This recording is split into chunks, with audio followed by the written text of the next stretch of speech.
जातारू ताजा ससुराल में छोड़ दो हमके बानी जाओ ना हाल में। जातारू ताजा ससुराल में छोड़ दो हमके बानी जाओ ना हाल में। तू भूल जाइबू बाकी हम भूल जाइब ना ऐसन कौन सामाई। आवतवे जून हमर ले लिहा खून तारा मेहंदी लगावे के काम आई। आवतवे जून हमर ले लिहा खून तारा मेहंदी लगावे के काम आई।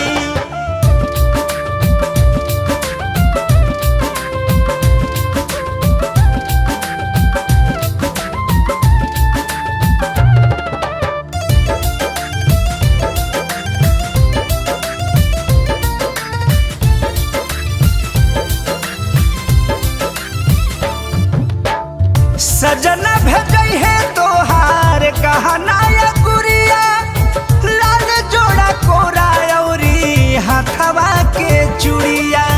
हाथवा के चूड़िया तू चली जइबुए जान पछतावा नइखे। हम जानो तानी दर्द के ये दावा नइखे। ये दावा नइखे मन बाबे चल हमारो वतन नयरा माई। हे जा आवतवे जून हमर ले लिहा खून तारा मेहंदी लगावे के काम आई। आवतवे जून हमर ले लिहा खून तारा मेहंदी लगावे के काम आई। मेहंदी लगावे के काम आई।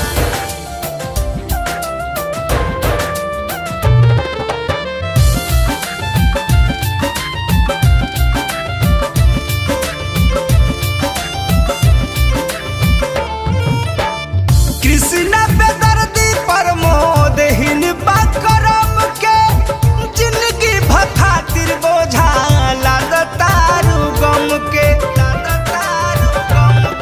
दिल दिहलू जब काहे लौटावे के रहे। हम ना समझ पैनी धोखा खाए के रहे। धोखा खाए के रहे शादी में तोहरा हम ना रहे लोग तमामाई। आवतवे जून हमर ले लिहा खून तारा मेहंदी लगावे के काम आई। आवतवे जून हमर ले लिहा खून तारा मेहंदी लगावे के काम आई। जातारू ताजा ससुराल में छोड़ दो हमके बानी जाओ ना हाल में। तू भूल जाइबू बाकी हम भूल जाइब ना ऐसन कौन सामाई। आवतवे जून